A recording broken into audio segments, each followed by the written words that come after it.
بسم اللہ الرحمن الرحیم. اسکل ہو، پاور بھی ہو، ابیلٹی بھی ہو، لیکن خدا نہ خواستہ اگر ایک انسان بیمار ہو کر بستر پر پڑ جائے تو کیا وہ ان سب چیزوں کو استعمال کر پائے گا؟ ایک بہترین ایتھلیٹ اگر بیمار ہو جائے تو کیا وہ اپنی صلاحیتوں کو پوری طرح سے استعمال کر کے ون کر پائے گا؟ انسان کو جیتنے کے لیے یا کامیاب ہونے کے لیے اتنی اسکل کی ضرورت نہیں ہوتی جتنی کہ ول کی ضرورت ہوتی.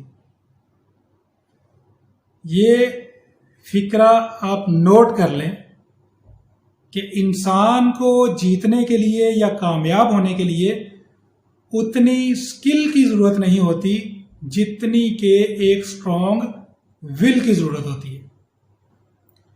میں مارشل آرٹس کا پلیئر رہا ہوں. میں نے بہت سے ڈومیسٹک اور نیشنل کمپٹیشنز کے اندر پارٹیسپیٹ کیا ہے، ون بھی کیے، لوز بھی کیے. لیکن وہاں سے میں نے ایک چیز سیکھی.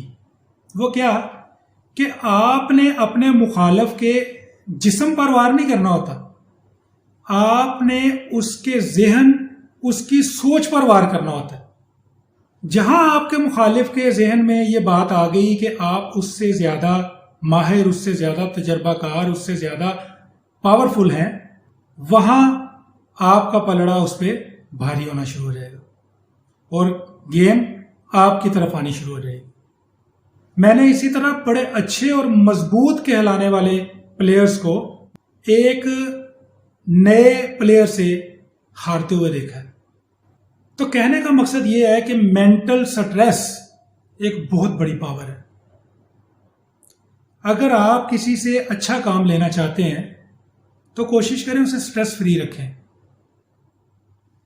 نو ڈاؤٹ کہ سٹریس پازیٹیو بھی ہوتی ہے، یعنی سٹریس سے ہم پازیٹیو ایموشن بھی پیدا کر سکتے ہیں، لیکن نیگیٹو ہو یا پازیٹیو ہو، سٹریس اثر ضرور کرتی ہے. اور میری اسٹڈی اور تجربہ یہ بتاتا ہے کہ سٹریس کا سب سے زیادہ اثر آپ کے ڈائجسٹو سسٹم پہ پڑتا ہے، اور اگر ڈائجسٹو سسٹم ڈسٹرب ہو جائے، خراب ہو جائے، تو وہ پوری باڈی کو ڈسٹرب کر دیتا ہے. اور یاد رکھیں کہ ایک صحت مند، ایک شارپ برین ایک صحت مند جسم کے اندر ہی پرورش پاتا ہے. اگر جسمانی طور کے اوپر ایک انسان فٹ نہیں ہوگا تو اس کا ایفیکٹ اس کے برین پہ بھی پڑے گا. میرے ایک دوست نے اپنا ایک ایکسپیرینس مجھ سے شیئر کیا جو میں آپ سے شیئر کرتا ہوں. اس نے بتایا کہ اس کی جاب بہت سٹریسفل ہے، اور بعض دفعہ جب اسے کوئی ایسی سٹریس ملتی ہے جو کہ انسلٹنگ ہوتی ہے، جو کہ اسے بیڈ فیل کرواتی ہے، جس سے وہ ہرٹ ہوتا ہے، تو سب سے پہلے کیا ہوتا ہے کہ اس کا ڈائجسٹو سسٹم ڈسٹرب ہو جاتا ہے، خراب ہو جاتا ہے، اسے قبض رہنے لگتی ہے، اس کا سارا جسم دردوں کا شکار ہو جاتا ہے اور ذہن تھکاوٹ کا شکار ہو جاتا ہے، اور نہ چاہتے ہوئے بھی اس کی پرفارمنس ڈاؤن جانی شروع ہو جاتی ہے. اس کا کام کرنے کو وہ دل نہیں چاہتا، اکتاہٹ آ جاتی ہے، وہ لاکھ کوشش کرتے ہوئے بھی اپنی پرفارمنس کو اپڈیٹ نہیں کر پاتا، وہ اس طرح سے پرفارم نہیں کر پاتا. ایون کہ اس نے یہاں تک کہا کہ جب وہ پھر دوائیں لیتا ہے تو ایون وہ دوائیں الٹا اثر کرتی ہیں، اور زیادہ اس کی طبیعت جو ہے وہ خراب ہونا شروع ہو جاتی ہے.